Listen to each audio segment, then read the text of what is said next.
بسم اللہ الرحمن الرحیم۔ السلام علیکم ورحمۃ اللہ وبرکاتہ۔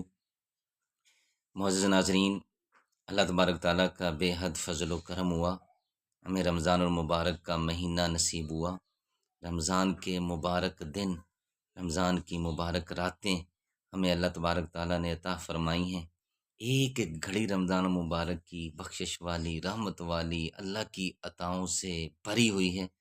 کاش کہ ہم رمضان مبارک کی قدر کرنے والے بن جائیں۔ جن لوگوں کو رمضان مبارک کی قدر و قیمت کا پتہ تھا، انہوں نے ایک گھڑی بھی رمضان مبارک کی ضائع نہیں ہونے دی۔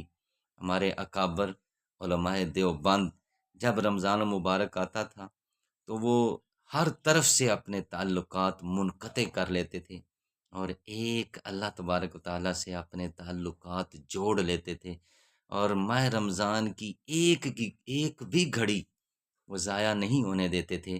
انہی اکابر میں ایک عظیم نام ہے، حضرت قطب عالم حضرت مولانا رشید احمد گنگوہی رحمۃ اللہ علیہ، جو کہ وقت کے بہت بڑے محدث بھی تھے، وقت کے بہت بڑے فقیہ بھی تھے، اور وقت کے بہت بڑے کتب بھی تھے۔ تو ان کا حال کیا ہوتا تھا؟ رمضان المبارک جب آتا تو 29 شعبان کو ہی وہ اپنے خواص کو، عوام کو، جو ان کے حلقہ درس میں، مجلس میں شریک ہوا کرتے تھے، ان سے یہ کہہ کر مصافحہ کر لیتے کہ اب رمضان المبارک کا مہینہ آ گیا ہے، اب پورا مہینہ کسی سے کوئی بات نہیں ہوگی، اب اللہ تبارک و تعالیٰ کی عبادت ہوگی۔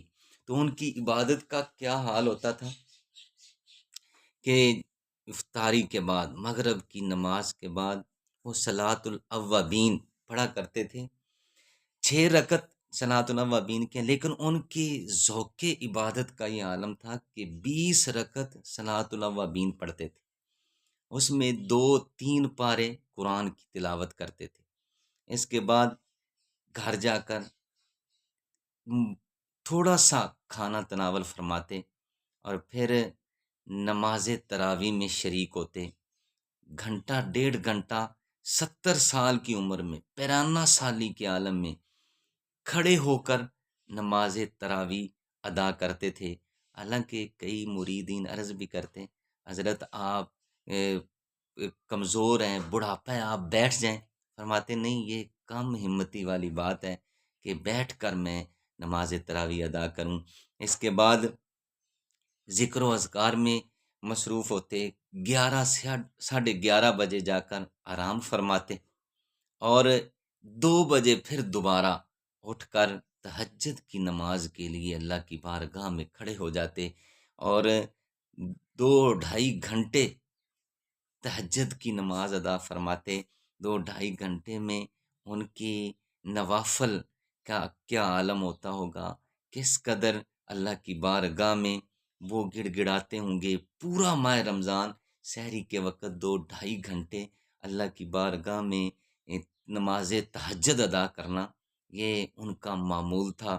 پھر اس کے بعد سحری کے آخر وقت میں سحری کھانا، اور پھر نماز فجر ادا کرنے کے بعد اسی جگہ بیٹھ جاتے اور ذکر و اذکار اور وظائف اور تسبیحات پڑھتے رہتے۔ پھر اشراق کی نماز تک اسی جگہ ذکر میں مصروف رہتے اور پھر اشراق کی نماز ادا فرماتے۔ اس کے بعد آپ کا یہ معمول تھا کہ جو خطوط آپ کو آتے ان خطوط کو دیکھتے اور ان کے جوابات لکھتے، 2 گھنٹے اس میں لگ جاتے۔ پھر چاشت کی نماز ادا کرتے، پورے ذوق اور شوق کے ساتھ چاشت کی نماز پڑھنے کے بعد پھر تھوڑی دیر کے لیے کہلولہ فرماتے، نبی پاک صلی اللہ علیہ وسلم کی کہلولے والی سنت پر بھی عمل کرتے۔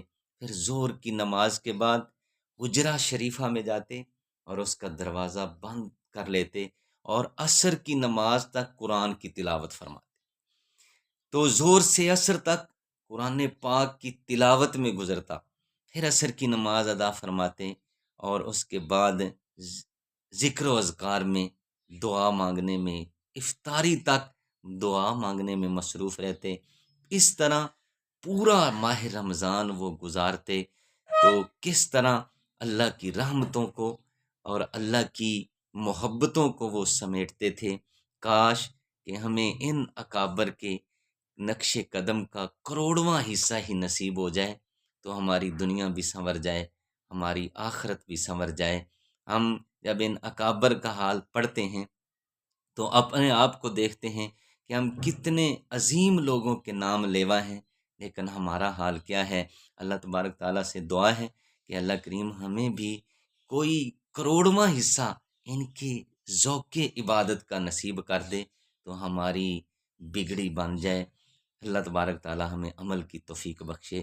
وما علینا الا البلاغ۔